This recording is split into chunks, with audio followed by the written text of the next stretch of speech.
ఉంటాను. అబ్బో, గ్రిప్ తెచ్చుకుని కాలేజ్ ఫస్ట్ వచ్చేస్తావా? అవును, చూస్తావుగా. ఏంటి చూసేది? ఈసారి ఎలాగైనా నేనే కాలేజ్ ఫస్ట్ వస్తాను, నిన్ను గెలవనివ్వను. అక్షిత, ఏంటి అలా మాట్లాడుతున్నావు? బలుపు.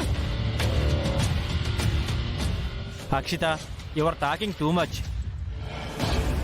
నువ్వు బాగా చదువుకొని కాలేజ్ ఫస్ట్ తెచ్చుకోవాలనుకో, తప్పులేదు. కానీ పల్లవిని గెలవనివ్వను అంటావేంటి? చదువు ఎవరి సొత్తు కాదు. ఆ రోజు పాటల పోటీల్లో కూడా ఇలాగే వాగావు. ఫైనల్ గా ఏం జరిగిందో చూసావు కదా. పాటల పోటీలో నేను ఓడిపోయి ఉండొచ్చు, కానీ ఈ పోటీలో మాత్రం గెలుపు నాదే. చూసుకుందాం.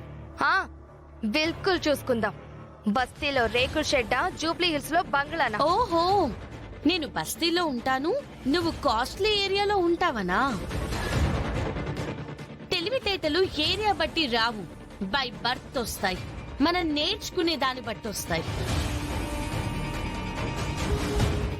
ఇవాళ నేను రేకుల షెడ్ లో ఉండొచ్చు, ఏమో. రేపు బంగ్లాలో ఉండొచ్చేమో. సడన్ గా కోటీశ్వరాలనైపోవచ్చేమో. అదే బంగ్లాలో నేను పైనుంటే నువ్వు కిందుండొచ్చేమో. అర్థమైందా? పదరాము. అయ్యా నమస్కారం పంతులు గారు. నమస్తే పంతులు గారు, కూర్చోండి. ఏంటమ్మా సడన్ గా రమ్మని పిలిచారు? ఏం జరిగింది? గుణమా, అది వస్తున్నావత్తయ్యా.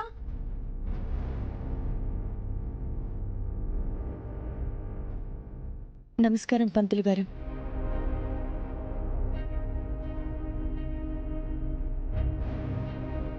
పంతులు గారిని ఎందుకు పిలిపించినట్టు? అదేంటమ్మా, అమ్మాయి చేతికి ఏమైంది? పెద్ద ప్రమాదమే తప్పింది పంతులు గారు. ప్రమాదమా? అవును పంతులు గారు. ఇంట్లో అంతా అశాంతిగా ఉంటుంది పంతులు గారు. అనుకున్న పని ఒక్కటి కూడా ముందుకు వెళ్ళట్లేదు. నిరాశ తప్ప ఆనందం అనేది దరిదాపులు కూడా రావట్లేదు. ఇదిగో, మా ఇంటి దేవతైన గుండమ్మకి కూడా ప్రాణాల మీదకొచ్చి గండం తప్పింది.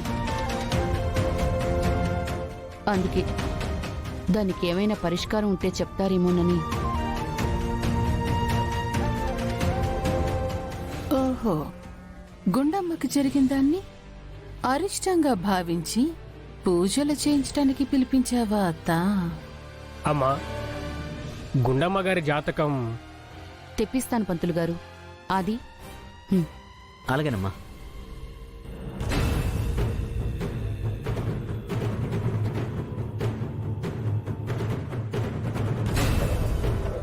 అదిగోండి పంతులు గారు, మా గుండమ్మ జాతకం. ఇదిగోండి.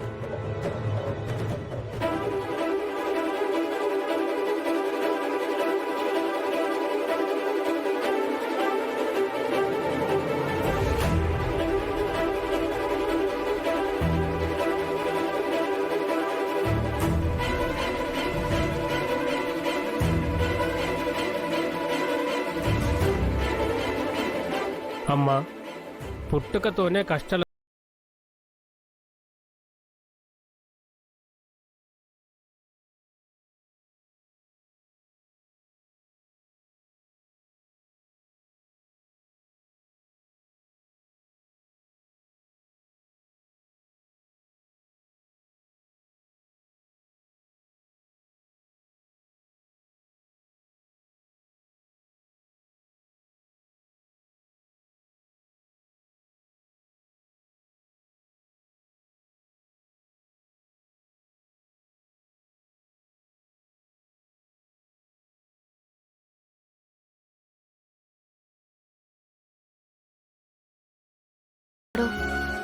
పూజ చెయ్యాలి అంటున్నారు, దేనికోసం తాతగారు? ఏం లేదమ్మా, మీ పెద్దమ్మకి గండం తప్పింది కదా, అందుకే శాంతి పూజ జరిపిద్దామని.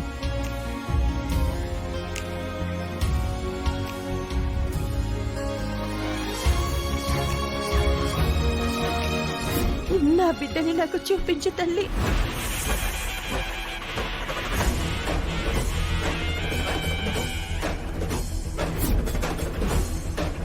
వీళ్ళ కూతురు గురించి అడిగితే నాగదేవత ఈ అమ్మాయిని చూపిస్తోందేంటి?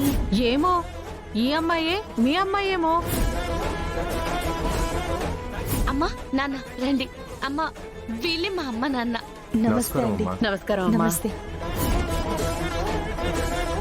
బాగా చదువుకొని ఏదో ఒక ఉద్యోగం చేసుకుంటూ మా అమ్మని నాన్నని బాగా చూసుకుంటే నాకంతే చాలు.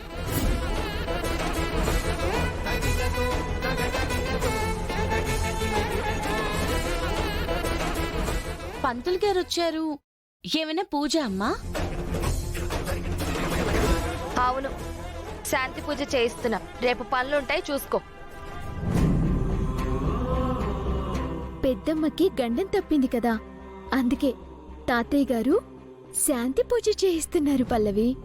అవునా? శాంతి పూజ చేయించడం చాలా మంచిది. మరి పూజకేం కావాలో అన్నీ తెలుసుకున్నారా? పంతులు గారు అన్ని పేపర్లో రాసిచ్చారమ్మా. తాతయ్య గారు, సామాన్లన్నీ తెప్పించే బాధ్యత మీది. అమ్మని దగ్గరుండి శాంతి పూజ చేయించే బాధ్యత నాది.